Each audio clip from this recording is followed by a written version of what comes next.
नमस्कार दोस्तों, कैसे हैं आप लोग। सबसे पहले आप सभी को इस भाई बहन के एक पवित्र रिश्ते को, जिसे हम लोग रक्षाबंधन कहते हैं, हमारे और हमारे पूरे टीम के तरफ से आप सभी को हैप्पी रक्षाबंधन।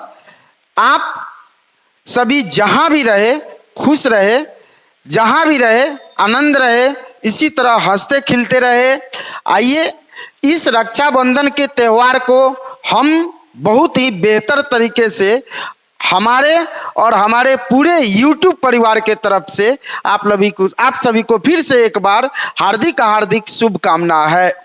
आइए आज जो हम चैप्टर चालू करने जा रहे हैं, इस रक्षाबंधन के पावन अवसर पर, शुभ अवसर पर जो हम लोग जो चैप्टर तैयार करने जा रहे हैं वो पढ़ाने जा रहे हैं आप लोगों को दो चर वाले रैखिक समीकरण। यानी आपका है दो चरों में रैखिक समीकरण। इस चैप्टर को हम पढ़ाने जा रहे हैं और ये आपको कक्षा 10th के भाग 1 है, यानी सबसे पहला है। यानी इसमें हम आप लोगों सबसे पहले हम इस दो चर वाले रैखिक समीकरण का सबसे पहले बेसिक समझाएंगे। आप ये ध्यान दीजिए कि सबसे पहले हम दो चर वाले रैखिक समीकरण किसे कहेंगे। अगर ये हमारी वीडियो आपको बेहतर लगे तो आप अपने दोस्तों से आप लाइक कराइए, शेयर कराइए और कमेंट जरूर करें। कमेंट जरूर करें। ये ध्यान रखिए कि ये 3 चीज लाइक, शेयर और कमेंट करते रहिए। आइए दो चर वाले रैखिक समीकरण में अगर हम पढ़े तो सबसे पहले बाबू दो चर, आप लोगों को चर पढ़ाया गया है। चर बोलते हैं ABCD में जितना आता है आपको चर, दो चीज पढ़ाए थे, बहुपद में पढ़ाए हुए थे। अगर कोई बच्चा अगर नहीं पढ़ा हो, जो नया हमारे चैनल से जुड़ा हुआ है, तो कृपया हमारे डिस्क्रिप्शन बॉक्स में चला जाए, वहां सारे लिंक मिल जाएंगे आपको। वहां से आप बहुपद का बेसिक पढ़ लीजिएगा। वहां चर और अचर के बारे में आपको बेहतर समझाए हुए थे। तो आइए देखते हैं कि दो चर आपको फिर से बता दे। चर जो बोलता है बाबू ए से लेकर कहां तक होता है, जेड तक होता है, ए से जेड तक। तो इसमें दो चर यानी इसमें दो गो चर आएगा। जब भी आएगा दो चर आएगा। जैसे पीछे वाले में बहुपद में पढ़ाए हुए थे, तो बहुपद में हम पढ़ाए हुए थे कि px बराबर x का power 3 minus 3x square plus 7x minus 2। इस तरह का क्वेश्चन था आपका। तो आप लोगों को थोड़ा सा हम यहां बता दें, इस तरह का क्वेश्चन था। इसमें देखिए, इसमें केवल चर x है। तो इसमें एक ही प्रकार के चर है, तो इस एक ही प्रकार के चर है तो इसे बहुपद बोलेंगे, न कि दो चरों में रैखिक समीकरण। दो चरों में रैखिक समीकरण कैसे होगा बाबू, तो आपको बता देते हैं। जैसे हम लिखे 3x प्लस 7y बराबर 5। तो देखिए इसमें एक हमारा चर जो आया है, आपको बता दे, एक चर हमारा x है और एक चर हमारा y है। लेकिन यहां आप देख रहे थे तो यहां केवल x ही था। क्या था बाबू, x था। तो इसे हम दो चर वाले रैखिक समीकरण नहीं कहेंगे, इसे बहुपद में बोलेंगे। अब बहुपद में क्या बोलेंगे बाबू, सबसे ज्यादा घात 3 है तो इसे त्रिघात बहुपद बोलेंगे। लेकिन यहां हम पढ़ रहे हैं दो चर, यानी दो गो चर है, तो दो चरों में रैखिक समीकरण। रैखिक मतलब होता है कि एक रेखा में आना चाहिए, और समीकरण में कहने का अर्थ क्या कि बराबर में कोई ना कोई अंक आना चाहिए। तो देखिए फिर से सुन लीजिए, दो चर में रैखिक एक ही लाइन में है। समीकरण कहने का अर्थ क्या कि बराबर में कोई ना कोई अंक आना चाहिए। एक और क्वेश्चन लिख देते हैं, 7x प्लस 3y। अगर इतना लिख दे तो भले आपका दो चर है, रैखिक भी है, लेकिन समीकरण नहीं है। समीकरण क्यों नहीं है, क्योंकि यहां बराबर में कोई अंक नहीं है। अगर हम यहां बराबर में कोई अंक आपको दे रहे हैं, बराबर में कोई अंक दे रहे हैं, जैसे कि हम 0 दे दिए, बराबर में दे रहे हैं, तो बराबर में जब भी दे दिए तो ये हमारा आपका हो गया दो चर वाले रैखिक से दो चर वाले रैखिक समीकरण का हो गया। आपको बता दें कि दो चर मतलब इसमें दो गो चर होना चाहिए, रैखिक मतलब एक लाइन होना चाहिए, समीकरण मतलब बराबर में कोई ना कोई अंक में आना चाहिए। तो इसे तो आपको एक और बात बता दें, हम यहां जो पढ़ेंगे दो चर में रैखिक समीकरण, एक और चीज लिख देते हैं, इसमें आता है युग्म। युग्म का अर्थ क्या होता है बाबू? जोड़ा। युग्म का अर्थ क्या होता है? जोड़ा।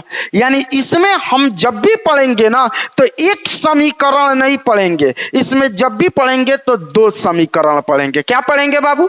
एक समीकरण नहीं, दो समीकरण पढ़ेंगे। आपको हमें अनुमान है, हमें उम्मीद है कि आप चैप्टर का अर्थ समझ गए होंगे। दो चर मतलब दो गो चर होना चाहिए, रैखिक मतलब एक लाइन में होना चाहिए, समीकरण यानी बराबर में कोई ना कोई अंक होना चाहिए। तो ये हुआ दो चर वाले रैखिक समीकरण। युग्म का अर्थ हो गया कि इसमें जब भी समीकरण पढ़ेंगे ना बाबू, हम एक समीकरण को नहीं पढ़ेंगे, जब भी पढ़ेंगे ना तो इसमें दो दो समीकरण को एक साथ लेकर पढ़ेंगे। तो युग्म, युग्म मतलब होता है जोड़ा, इसमें दो गो, जोड़ा कहने का अर्थ हो गया दो गो, तो इसमें दो ठो समीकरण हम लोग पढ़ेंगे। जैसे हम एक समीकरण लिख रहे हैं, आपको यहां लिखे 3x प्लस 5y बराबर 7। देखिए इसमें दो गो चर है तो दो चर वाले रैखिक समीकरण है, तो ये सिर्फ एक समीकरण है, एक समीकरण है। लेकिन वहीं अगर हम क्वेश्चन लिख दे 7x प्लस 5y बराबर 8, तो देखिए एक समीकरण एक हो गया, एक समीकरण दो हो गया।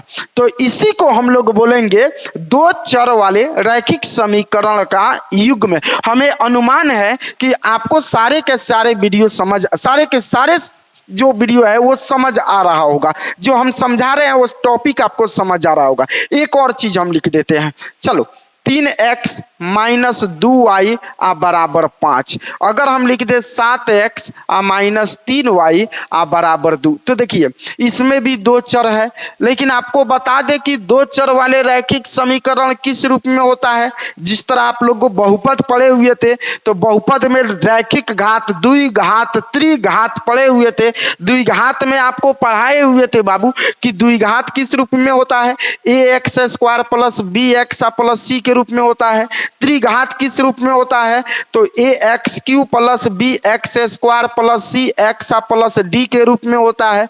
तो ये सारा का सारा हम बहुपद में पढ़ा चुके हैं। अगर आपको नहीं पढ़े होंगे तो ये याद रखिएगा कि बहुत इंपॉर्टेंट चीज आप मिस किए हैं। अगर इस पूरे चीज को, बहुपद को बेहतर से पढ़ना चाहते हैं तो हमारे डिस्क्रिप्शन बॉक्स में लिंक दे दिए हैं, वहां से जाकर आप बहुपद को पढ़ सकते हैं। अगर छूटा हो तो वहां से पढ़ लीजिए। तो अभी हम जो पढ़ रहे हैं ये है दो चर वाले रैखिक समीकरण। तो दो चर वाले रैखिक समीकरण किस रूप में होता है बाबू? तो आपको बता दें कि दो चर वाले रैखिक समीकरण होता है a x plus b y plus b y बराबर 0 के रूप में होता है। एक और अगर हम लिखे समीकरण तो इसको भी ए एक्स प्लस बी वाई बराबर 0 के रूप में होता है। तो आपको बता दे कि यहाँ 0 नहीं होगा, यहाँ बराबर यहाँ सी के रूप में होता है, यहाँ सी के रूप में होता है। आपको ये भी हम बता दें कि देखिए यहाँ भी ए, यहाँ भी ए, यहाँ भी बी, यहाँ भी बी, यहाँ भी सी, यहाँ भी सी। तो बहुत ऐसे बच्चे कंफ्यूज हो जाते हैं, तो इसको समीकरण फर्स्ट और इसको समीकरण सेकेंड मान लेंगे। यानी आपसे पूछा जाए दो चर वाले रैखिक समीकरण किस रूप में होता है, तो सीधे कहिएगा कि सर दो चर वाले रैखिक समीकरण a x plus b y plus c बराबर 0 के रूप में होता है। किस रूप में होता है? A x plus b y plus c. कभी कभी आपके क्वेश्चन में ऐसे भी दे देगा a x plus b y plus c बराबर 0, ऐसे भी दे देता है। तो ये अचर मान है। अचर मान कभी इधर भी हो सकता है बाबू, कभी इधर भी हो सकता है। तो याद रखिएगा दो चर वाले रैखिक समीकरण हमारा किस रूप में होगा? A x plus b y plus c बराबर 0 के रूप में होगा। लेकिन सबसे बड़ी समस्या आपका यहाँ होगा कि अगर किसी बच्चे से पूछ दिया जाए कि बोलिए यहाँ तो दो समीकरण दिए हैं, आपसे पूछे ए कौन है तो कौन बताइएगा, ऊपर वाला कि नीचे वाला? कहीं ना कहीं कंफ्यूजन होगा। इस कंफ्यूजन को दूर करने के लिए यहाँ 1 है तो यहाँ भी हम 1 लगा देते हैं। 1 है तो यहाँ भी 1 लगा देते हैं, यहाँ भी 1 लगा देते हैं। अगर यहाँ 2 है तो यहाँ 2 लगा देते हैं, यहाँ भी 2 लगा देते हैं, यहाँ भी 2 लगा देते हैं। तो इसे क्या पढ़ेंगे बाबू? A1 B1 C1। इसे पढ़ेंगे A2 B2 C2। अगर हम बात करें तो यहाँ थोड़ा सा रुकिए, तो आप देखिए कि A1 B1 C1 A2 B2 C2 इस तरह का क्वेश्चन आपको बता दे कि आपके क्वेश्चन में बहुत सारा कंफ्यूजन करेगा। तो आप बता दीजिए, हमें उम्मीद है कि आप बता दीजिएगा। चलिए यहाँ बता दीजिए कि A1 B1 C1, A1 B1 C1 इसको क्या बोलेंगे बाबू? A1। इसे क्या बोलेंगे? B1। इसे क्या बोलेंगे? C1। अब आपसे पूछा जाए क्यों? क्यों कहिएगा? सर ये पहला समीकरण है इसलिए A1 B1 C1। ये दूसरा है तो इसे क्या बोलेंगे बाबू? A2 B2 और इसे बोलेंगे C2। बिल्कुल आसान चीज है। क्यों? क्योंकि ये दूसरा समीकरण है। तो आपसे पूछे कि इसमें बताइए अब B1 कौन है? B1 तो आप लोग बता सकते हैं, बिल्कुल B1 हमारा कौन है? 2 है। तो हम लिख सकते हैं यहाँ B1 हमारा 2, यानी जो भी पूछे तो आप बता सकते हैं। लेकिन अगर वहीं हम 1 1 1 2 2 2 नहीं लगाए रहते तो आपको कहीं ना कहीं कंफ्यूजन होता, क्योंकि हम पूछ देते, मान लीजिए कि यहाँ 1 1 1 नहीं रहे, C2 2 2 नहीं रहे, अगर हम पूछ देते कि बताइए B कौन है तो आपको कंफ्यूजन होगा कि सर B इसको बोले कि इसको बोले, C कौन है तो कंफ्यूजन होगा कि C इसको बोले कि इसको बोले। लेकिन अगर हम पूछे कि C2 तो आप कंफ्यूजन दूर हो गया कि C2 सर ये है, C1 तो कंफ्यूजन दूर हो गया कि सर C1 ये है। अगर हम A2 तो कह दीजिएगा सर A2 ये है, A1 तो सर A1 यहाँ है। तो आपको इसमें से बोला जाए ना तोड़ने के लिए तो ये बाबू A1, ये हो जाएगा B1 और ये हो जाएगा C1, ये हो जाएगा A2, ये हो जाएगा B2 और ये हो जाएगा C2। आप अब कहीं से मान निकाल सकते हैं। अगर आपसे पूछा जाए बोलो A2 का मान कौन है तो A2 का मान बिल्कुल बता सकते हैं। A2 यहाँ है, हाई A1 है, हाई A2 है और A2 कितना है तो A2 आपका 7 है। थोड़ा बेसिक है बाबू, थोड़ा वीडियो लंबा जाएगा, आप घबराइएगा मत। बेसिक है थोड़ा सा वीडियो, पहले बेसिक को हम तोड़ दे रहे हैं, इसलिए तोड़ रहे हैं क्योंकि आपको पूरी बात समझ आ जाए। जो बच्चे क्लास किए होंगे उसको तो और बेहतर समझ आएगा, जो नहीं क्लास किए होंगे वो थोड़ा सा धैर्य रखेंगे, हिम्मत रखेंगे, घबराने की जरूरत नहीं। हम एक एक चीज को खुद तोड़ कर बताएंगे। आइए देखते हैं कि यहाँ अगर हम पूछे C2 तो C2 आप बता सकते हो बाबू। C2 हमारा कौन है? ये हमारा C1 है, ये हमारा C2 है। तो C2 आपका कितना है? 2 है। C2 बात करें तो 2 है। अगर हम पूछे C1 कितना है तो C1 आपका कितना है? 5 हो जाएगा। तो इस तरह का क्वेश्चन हमारे जितना सारा आएगा वो क्वेश्चन में आएगा। फिर आगे हम और समझाएंगे, थोड़ा सा एक क्वेश्चन पर हम चर्चा करेंगे। और एक बात याद रखिएगा कि इसमें 2 चर वाले रैखिक समीकरण जब भी आएगा तो इसमें जब भी आएगा तो याद रखिएगा कि 2 समीकरण के साथ आएगा। अगले क्वेश्चन में थोड़ा सा हम एक आप लोगों को समझाएंगे, एक क्वेश्चन हम आप लोगों को समझाएंगे। चलिए यहां लिख देते हैं, एक समीकरण लिख देते हैं x।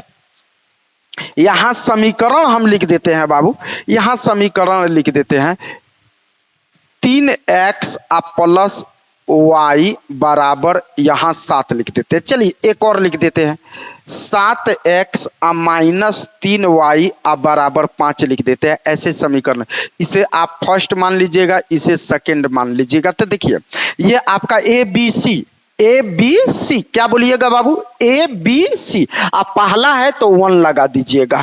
तो आपसे पूछा जाए कि इसमें बोलो तो क्या कैसे लिखेंगे तो क्या कहिएगा कि सर A1 अगर लिखे A1 तो पहला 1 है, A1 यानी 1 और A1 आपका 3 हो जाएगा।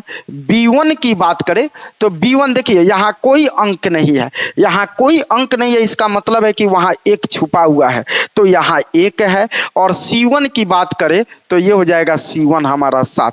इसे A1 B1 C1। दूसरा है तो हम A2 से नोट करेंगे, A2 आपका कितना हो जाएगा? 7। अगर हम बात कर दे B2 बाबू तो B2 कितना हो जाएगा? -3। एक बात और, बहुत सारे बच्चे थोड़ा सा माइनस को छोड़कर चलते हैं। आपको बता दे बाबू कि ये माइनस को लेकर चलिएगा, प्लस वाले को नहीं लेते हैं लेकिन माइनस वाले को लेकर चलते हैं। प्लस वाले को भले नहीं लेते हैं लेकिन माइनस वाले को कहीं ना कहीं लेकर चलते हैं। तो यहाँ B2 का मान -3, अगर हम बात कर दे C2 और C2 का मान हो जाएगा 5। अगर ये भी माइनस में रहता थोड़ी देर के लिए तो 5 नहीं लिखते, -5 लिखते, लेकिन वहां ये ध्यान रखिएगा माइनस नहीं है। तो ये याद रखिएगा, इसे A1 B1 C1 A2 B2 C2 याद रहेगा। हमें उम्मीद है कि ये सारा वीडियो आप लोगों को समझ आ रहा होगा। अगर समझ आ रहा है तो कृपया लाइक कर दीजिए, अगर समझ आ रहा है तो कृपया एगो लाइक ठोक दीजिए आराम से, कोई दिक्कत नहीं है। थोड़ा सा ध्यान देते हैं। अब आइए, कुछ समीकरण के रूप इस रूप में भी होते हैं बाबू। बहुत सारे समीकरण में कहीं ना कहीं एक टॉपिक आपको बहुत ज्यादा डिस्टर्ब करेगा, और ये याद रखिएगा कि इसको लिख लीजिएगा और बिल्कुल याद कर लीजिएगा, क्योंकि आपके एग्जाम में तो इससे 2-3 ऑब्जेक्टिव तो कन्फर्म रहेगा। आपके इस एग्जाम में 2-3 ऑब्जेक्टिव तो ये याद रखिएगा इसमें से कन्फर्म रहेगा। आइए देखते हैं। सबसे पहले पहला, मात्र 3 रूल है, कोई ज्यादा रूल नहीं है।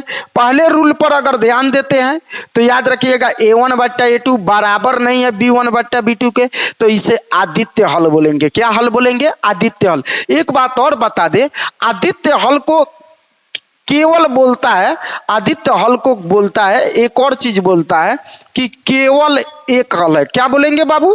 केवल एक हल है। आदित्य हल को क्या बोलेंगे? केवल एक हल है, केवल एक हल। आदित्य हल को क्या बोलते हैं? याद रखिएगा कि एक हल बोलते हैं। उसे एक हल भी बोल सकते हैं या आदित्य हल भी बोल सकते हैं। दूसरा का आपका होता है आदित्य हल होने की स्थिति में संगत होगा, प्रतिच्छेदित होगा। एक और बात बच्चे को डिस्टर्ब करता है कि सर प्रतिच्छेदित क्या होता है। देखिए, हम अभी पढ़ाए हैं कि इसको आप लिख लीजिएगा एक हल, इसको लिख लीजिएगा केवल एक हल, लिख लीजिएगा आप। चलिए मिटा दिए हैं, गलती किए हैं। चलिए, इसमें जब भी आएगा बाबू तो इसमें 2 समीकरण आएगा, पीछे हम समझा चुके हैं अभी। क्योंकि देखिए A1 B1 C1 A2 B2 C2 A1 B1 C1 A2 B2 C2 A1 B1 A2 B2 सब है कि नहीं है? इसमें जब भी आएगा तो 2 समीकरण आएगा। युग में हमें पढ़ना ही है। युग में कभी कभी किसी मैथ में देखिएगा ना तो यहाँ भले हम लिख दिए हुए हैं, थोड़ा सा इस पर हम चर्चा कर लेते हैं। भले लिख दिया 2 चरों में रैखिक समीकरण, 2 चरों में रैखिक समीकरण भले हम लिख दिया है, लेकिन आप कभी कभी किसी किताब में पढ़िएगा ना तो वहां लिखा रहता है 2 चरों में रैखिक समीकरण का युग्म।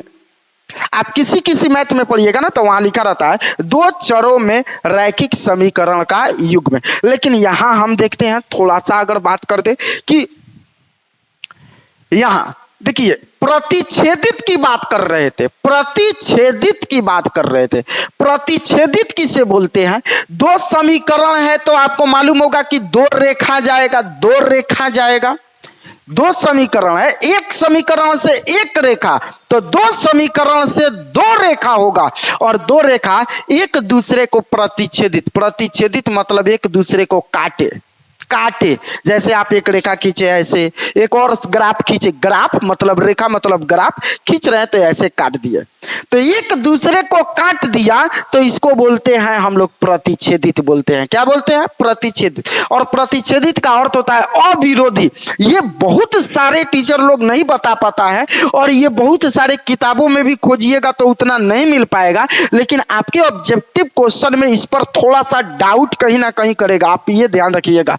तो याद रखिएगा प्रतिच्छेदित मतलब अगर हई रेखा है हैकड़ा का काट रहा है, तो इसका मतलब है कि काट रहा है। मानकर चलिए कि हम एक रेखा लाइन यहां खींच दिए, मानकर चलिए एक रस्सी तान दिए, एक रस्सी को तान दिए, अब हम यहां से दौड़ते हुए जाएंगे, उसको काटेंगे तो रस्सी तो विरोध करेगा ना भाई, तो इसे हम लोग बोलेंगे अविरोधी। क्या बोलेंगे बाबू?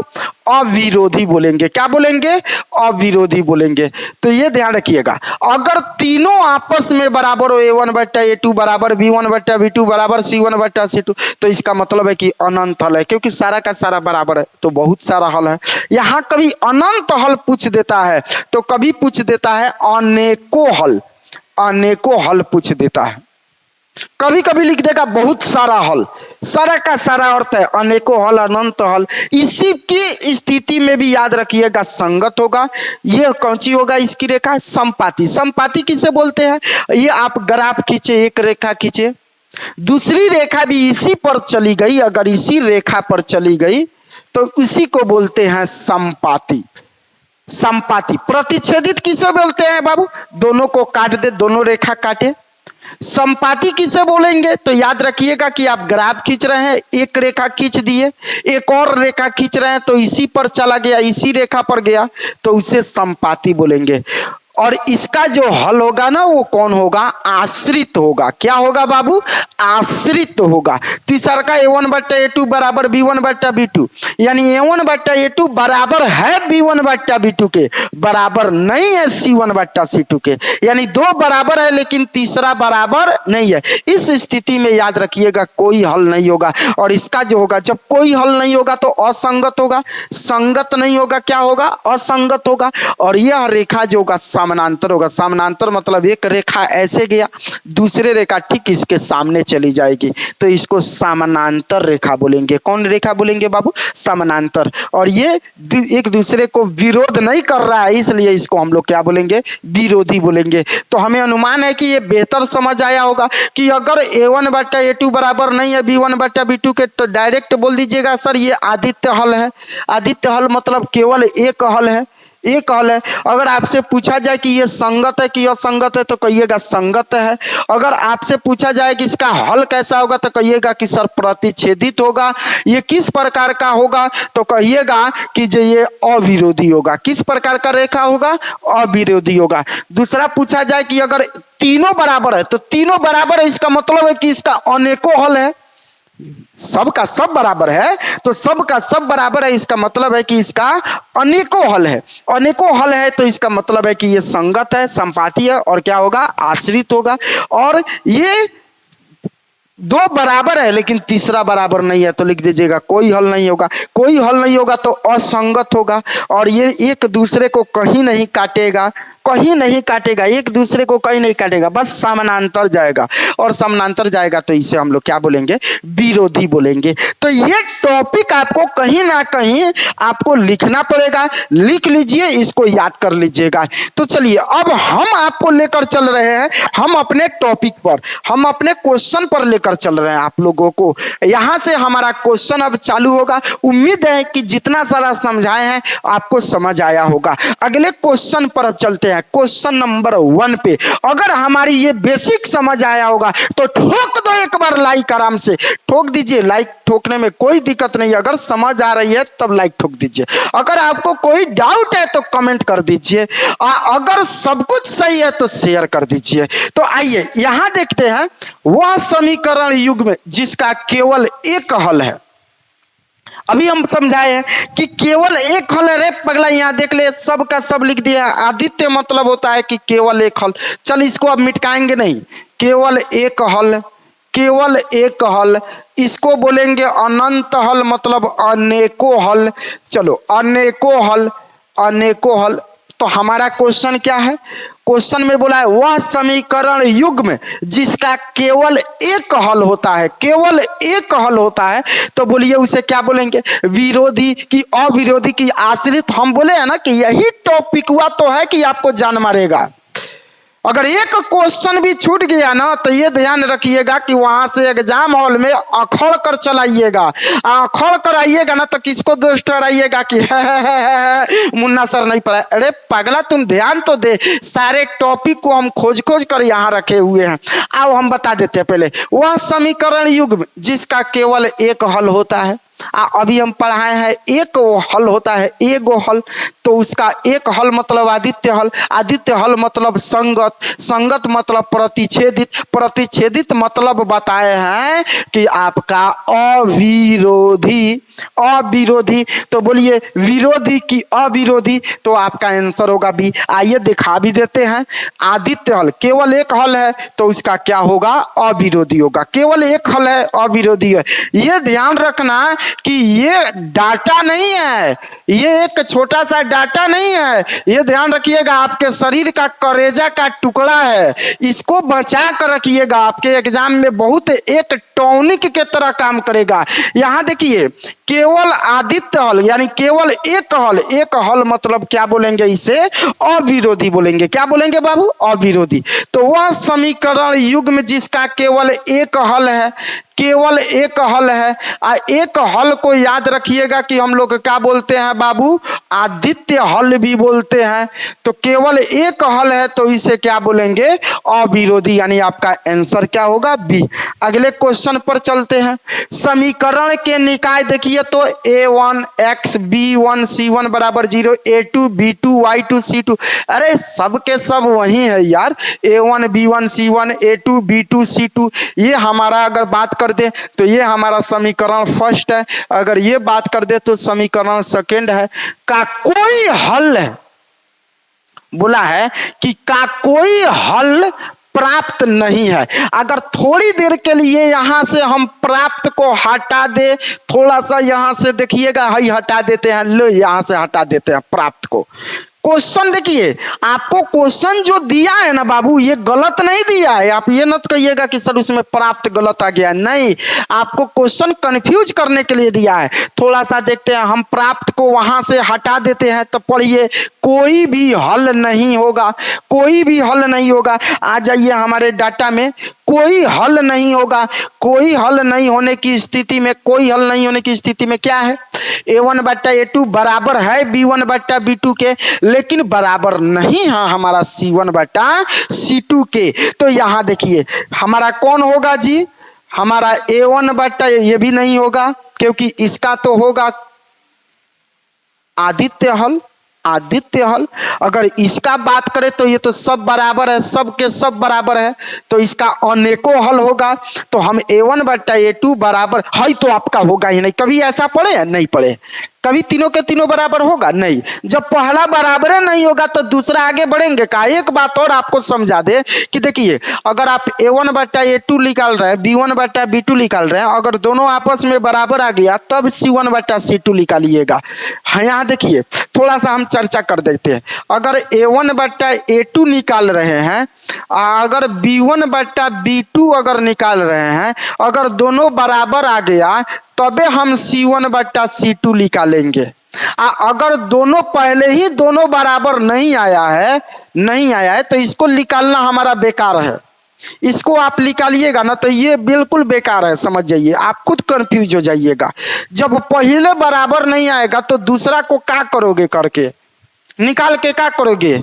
पहले के जब बराबर नहीं आएगा तो दूसरा काहे लाके निकालोगे? इससे बढ़िया है कि अगर a1 बट्टा a2 बराबर है b1 बट्टा b2 के, तो चल बता दो बाबू, निकालेंगे कि नहीं निकालेंगे? निकालेंगे। क्यों? क्योंकि बराबर है।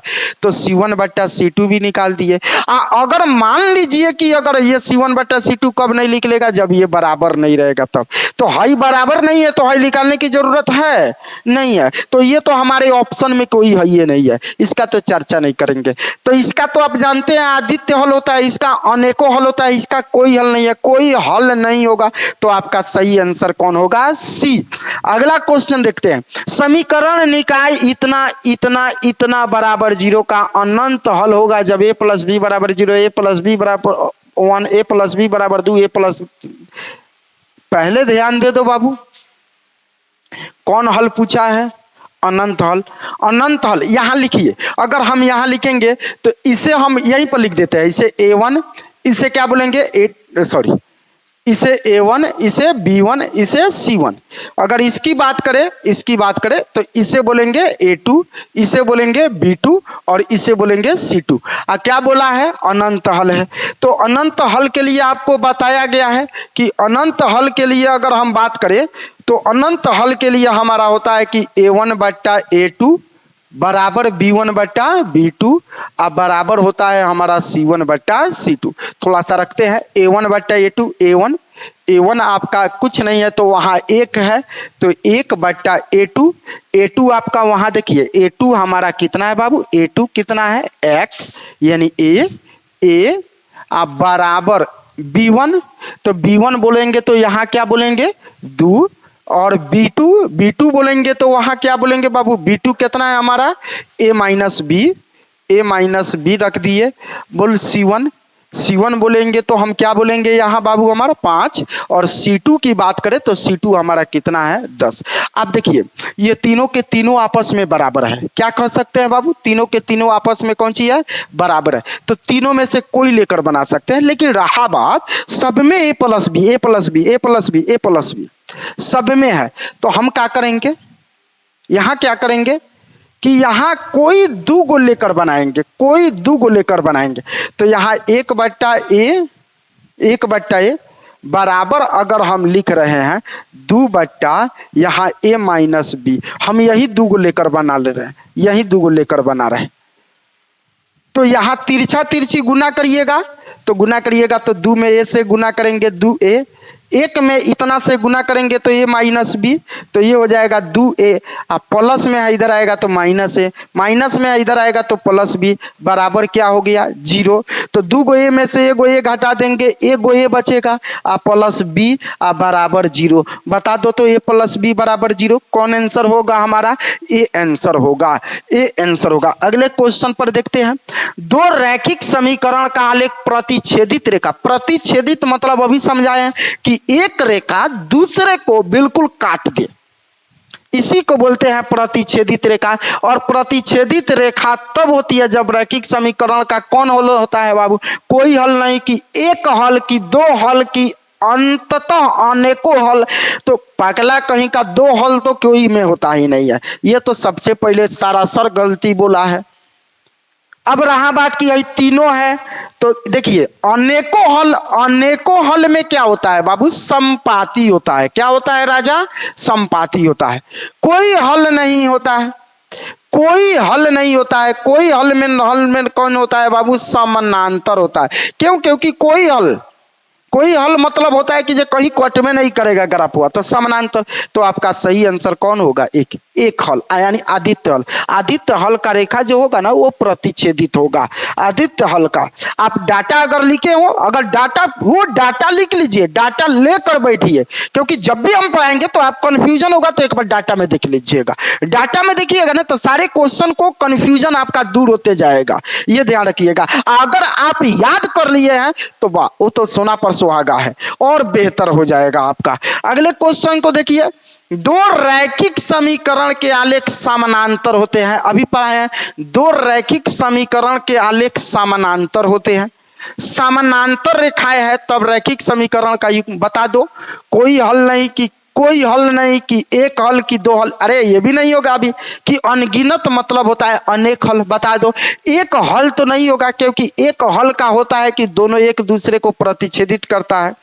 अनगिनत हल भी नहीं होगा क्योंकि एक दूसरे पर जाता है, तो कौन हल होगा, कोई हल नहीं होगा, कोई हल नहीं, क्योंकि समानांतर कहीं काट रहा है बाबू। एक एक बात समझना ना, ये कहीं नहीं काट रहा है, कहीं छू भी नहीं रहा है, तो छुएगा नहीं तो इसका मतलब है कि कोई हल नहीं होगा। जब तक रेखा एक दूसरे को नहीं काटे, देखिए ये काट दिया ना तो इसका हल होगा, ये हल होगा। लेकिन अगर ये कहीं नहीं काट रहा है तो इसका मतलब है कि इसका हल नहीं होगा, इसका मतलब है कि ये कोई हल नहीं होगा। अगले क्वेश्चन पर देखते हैं, किसी त्रिभुज में दो कोणों का योग तीसरे कोण के बराबर है, यदि दो कोणों का अंतर 30 है तो त्रिभुज के कोण होंगे। तो एक बात और आपको बता दें कि बहुत ऐसे टीचर इसको लगते हैं सॉल्व करने, देखिए आपको ट्रिक बताएंगे जल्दी कैसे सॉल्व कर लेना है। क्या करेंगे आप ध्यान दीजिएगा, किसी त्रिभुज में दो कोणों का योग तीसरे के बराबर है, तो लगेगा लोग मानने कि माना कि पहला कोण x, दूसरा कोण y, तीसरा कोण फलना चिलना। अरे कुछ मानने की जरूरत नहीं है तुमको, सीधे बोला है किसी त्रिभुज में दो कोणों का योग तीसरे कोण के बराबर है, मतलब त्रिभुज के 3 कोण होता है ना, आपको आंसर से ही पकड़ लेना है। त्रिभुज के 3 कोण होता है ना, तो बोला है कि दो कोणों का योग तीसरे कोण के बराबर है। पहले ये चेक करिए कि कौन दो कोण तीसरे कोण के बराबर है। बोला है, देखो यहाँ बोला है दो कोणों का योग तीसरे कोण के बराबर है, यानी दो कोणों को जोड़े तो तीसरा के बराबर आना चाहिए। तो 60 30 90 दोनों को जोड़ेंगे तो 90 आएगा, बिल्कुल सही है। ये भी हो सकता है, अभी कंफर्म नहीं कर रहा है, 45 45 90 दोनों को जोड़ेंगे तब भी 90 आएगा, ये भी हो सकता है। 60 60 120 नहीं है। चलिए इसका बाजार यहाँ पर खत्म हो गया, ये हमारे रूल पर नहीं आ रहा है क्योंकि दो कोणों का योग तीसरे कोण के बराबर है। दोनों को जोड़ने पर तीसरा के बराबर आना चाहिए, नहीं है। 75 में 30 जोड़ेंगे तो आप जानते हैं कि 105 आएगा, नहीं है यहाँ, तो ये भी आपका नहीं होगा। अब रहा बात कि हई दोनों में है कोई ना कोई एगो, तो इतना तो चेक कर लिए कि दो कोणों का योग तीसरे कोण के योग के बराबर है। लेकिन अब बोला है यदि दो कोणों का अंतर 30 हो, जो दोनों कोण है, जो पहले दो कोण लिए हैं, उन दोनों का अंतर कितना आना चाहिए? तो 30 आना चाहिए। तो बोल यहां देख रहे हैं तो 60 में 30 घटाएंगे तो 30 आएगा कि नहीं आएगा? बिल्कुल आएगा। तो यही हमारा आंसर होगा। दो कोणों का योग 90 है, बिल्कुल है, और दोनों कोणों का अंतर कितना है? तो आपका 30 है। यानी दो कोणों का योगफल तीसरे कोण के बराबर है। फिर से समझा देते हैं, दो कोणों का योगफल तीसरे कोण के बराबर है और इन दोनों कोणों का अंतर कितना है? 30। तो आपका सही आंसर है। देखिए ऑप्शन से हम आपको पकड़ा दिए कि नहीं पकड़ा दिए? सॉल्व करने की जरूरत नहीं, हम सॉल्व कर रहे हैं, समझा रहे हैं, तब आपको समय लग रहा है थोड़ा सा। आप जब सॉल्व करिएगा ना तो समय बाबू नहीं लगेगा। अगले क्वेश्चन पर हम ध्यान देते हैं कि समीकरण निकाय 2x + 3y = 7, यही लिख लीजिए। इसे बोलेंगे a1, इसे बोलेंगे b1, इसे बोलेंगे c1, इसे बोलेंगे हम a2, इसे बोलेंगे b2 और इसे बोलेंगे c2। लिख लिए। आपको एक्स वाई को छोड़ देना है। अनंत हल है, अभी हम समझाए हुए थे अनंत हल, यानी a1/a2 बराबर बाबू b1/b2 बराबर हो जाएगा आपका c1 यहाँ c2। a1 की बात करें तो a1 आपका 2 है। a2 की बात करें तो a2 आपका यहाँ 2a है। अगर हम बराबर b1 की बात करें तो b1 हमारा कितना है? 3। अगर हम b2 की बात करें तो ये आपका हो जाएगा a + b। अगर हम c1 की बात करें तो c1 हमारा कितना हो गया? 7। और c2 की बात करें तो c2 हमारा हो जाएगा 28 हो जाएगा। कितना मिनट का हो गया? यहाँ अगर हम देख रहे हैं तो देख बाबू, यहाँ 2 से 2 आपका कट गया, 7 से 7 एकम 7, 7 चौका 28 कट गया। क्वेश्चन पूछा है a का मान कितना होगा, b का मान कितना होगा, यही नहीं क्वेश्चन पूछा है। देखिए आपको किसी एगो के साथ, इसके साथ इसको लीजिए तो क्या लिखिएगा? यहाँ लिखिएगा यदि 1/a बराबर हो जाएगा 1/4। आप जानते हैं 1 बराबर, तो a का मान आपका कितना हो गया? 4।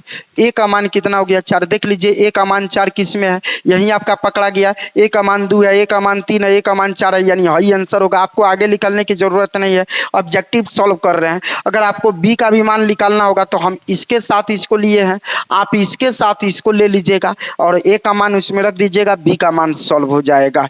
लेकिन हमारा सही आंसर a होगा। क्यों? क्योंकि a का मान 2 गलत है, a का मान 3 गलत है, a का मान 1 गलत है, क्योंकि a का मान कितना आया है? 4। तो हमारा सही आंसर सी होगा। अगले क्वेश्चन पर देखते हैं। यदि किसी भिन्न के अंश तथा हर का योगफल 18 है, तो देखिए हम उसी समय से समझाए हैं कि गुरुजी लोग लगता है लोग बताने के किसी भिन्न का अंश x ले लीजिए, हर y ले लीजिए। ऐसा ऑब्जेक्टिव में आप समय बर्बाद मत करिएगा। ऑब्जेक्टिव में बाबू 1-1 सेकंड का समय आपके लिए कीमती होता है, याद रखिएगा। ये हम यहाँ के लिए नहीं बता रहे हैं, आपको पूरे कॉम्पिटिटिव एग्जाम के लिए बता रहे हैं। ये मत सोचिएगा कि हम मैट्रिक के लिए बता रहे हैं, बल्कि आगे जब जब पैर रखोगे तब तब आपको ये बात याद रखना है कि जो सर बोले थे कि आपको ऑब्जेक्टिव के लिए 1-1 सेकंड का समय आपको महत्व रखेगा। तो इतना याद रखिएगा कि यहाँ बोला है किसी भिन्न, समझिएगा, भिन्न के अंश तथा हर का योगफल 18 है। यानी कहने का मतलब यह है कि अंश और हर का योगफल 18, यानी अंश और हर को जोड़े तो 18 आए। तो देखिए 13 और 5 यानी दोनों को जोड़े हैं तो 18 आया है, इसका भी 18 आया है। 13 5 ये भी जोड़े तो ये भी हमारा 18 आए। चलिए ये भी हो सकता है। 11 7 जोड़े तब भी 18 आए, ये भी जो हो सकता है। 13 7 जोड़े तो अभी 18 आए, यानी अभी तक हमको पूरा कंप्लीट नहीं है। अगर सॉरी 13 या 7 अगर जोड़ रहे हैं तो 13 और 7 गलती हो गया है, 20 आएगा। चलिए है तो यहीं पर पत्ता कट गया, क्योंकि योगफल 18 चाहिए। तो ये 3 ऑप्शन है। अब देखिए, यदि इसके हर में 2 जोड़ दे, हर में, केवल कौन सी में, हर में, यदि इसके हर में 2 जोड़ दे तो भिन्न 1/3 हो जाता है। चलिए यहां चेक करिए, तो हर में 2 जोड़ दे, किसमें जोड़ना है बाबू, हर में। तो 2 जोड़ोगे तो यहां 5, तो उसी तरह हर में 2 जोड़ दो तो यहां हो जाएगा 13 में 2 जोड़ोगे तो 15 हो जाएगा। अब काटो तो 5 एकम 5, 5 3 15, 1/3 आया कि नहीं आया, तो इसका आंसर ए हो जाएगा। हेकड़ो का चेक कर लेना, हर में 2 जोड़ना है तो 13 ऊपर है तो ऊपर, क्योंकि कावना में 2 जोड़ना है बाबू हर में, तो हर में 2 जोड़ेंगे तो 5 और 2 कितना होगा, 7। देखिए इसको काटोगे तो कटेगा नहीं, 1/3 आएगा नहीं आएगा, तो ये नहीं होगा। हमारा आंसर कौन होगा बाबू, ए होगा। अगले क्वेश्चन पर ध्यान देते हैं। समीकरण इतना के अनगिनत, अनगिनत मतलब अनंत हल, अनगिनत मतलब अनंत हल होंगे, तो बता दीजिए कौन होगा।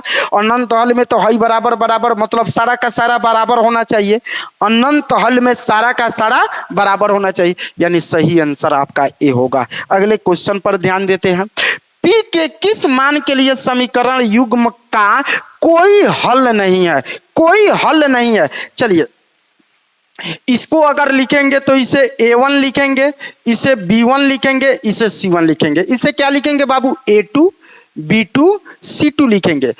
कोई हल नहीं है, कोई हल नहीं है। इसके लिए फॉर्मूला होता है A1/A2 बराबर होता है B1/B2 के, लेकिन बराबर नहीं होता है C1/C2 के।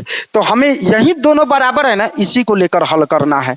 तो बताइए A1/A2, A1/A2, A1/A2 यानी 5/1, यहाँ कुछ नहीं है तो 1 है, तो इसको लिख देंगे हम 5/1 बराबर B1/B2, B1/B2 यानी P/2, P/2 है लेकर नहीं बनाएंगे, क्यों, क्योंकि वो बराबर नहीं है। तिरछा तिरछी गुना कर देंगे, P में 1 से गुना करेंगे P, और 5 में 2 से गुना करेंगे, 5 दूना 10, यानी आपका सही आंसर कौन हो जाएगा बाबू, डी हो जाए। कितना हो जाएगा, डी हो जाएगा। अगर यहां हम देखते हैं थोड़ा सा गलती हुआ है इसमें, 10 नंबर क्वेश्चन, 10 नंबर यहाँ है, गलती से हो गया है थोड़ा सा यहाँ। चलिए 10 नंबर यहाँ, समीकरण इतना में आदित्य हल, आदित्य मतलब केवल एक हल होंगे यदि, तो आप जानते हैं एक हल के लिए A1/A2 बराबर नहीं होता है B1/B2 के, हाई दोनों बराबर है, ये नहीं होगा, ये नहीं होगा। अब रहा बात की हे दोनों पर आपका ध्यान जाएगा, तो आपको ऑप्शन, आपको चारों के चारों ऑप्शन एक जैसा दिखेगा। एग्जाम हॉल में तो सेम वही होता है कि आपको चारों का चारों ऑप्शन एक जैसा दिखेगा। अब आपको देखना है कि उसमें ध्यान लगाकर कि कौन होगा।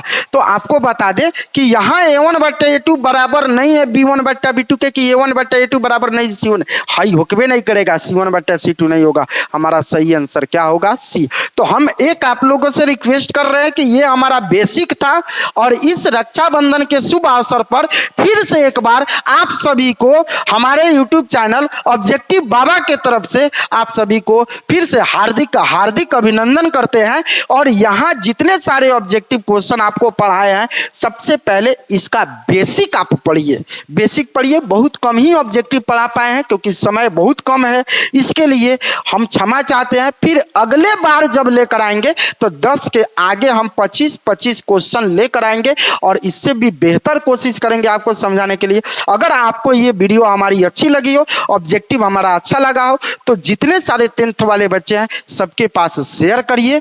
धन्यवाद।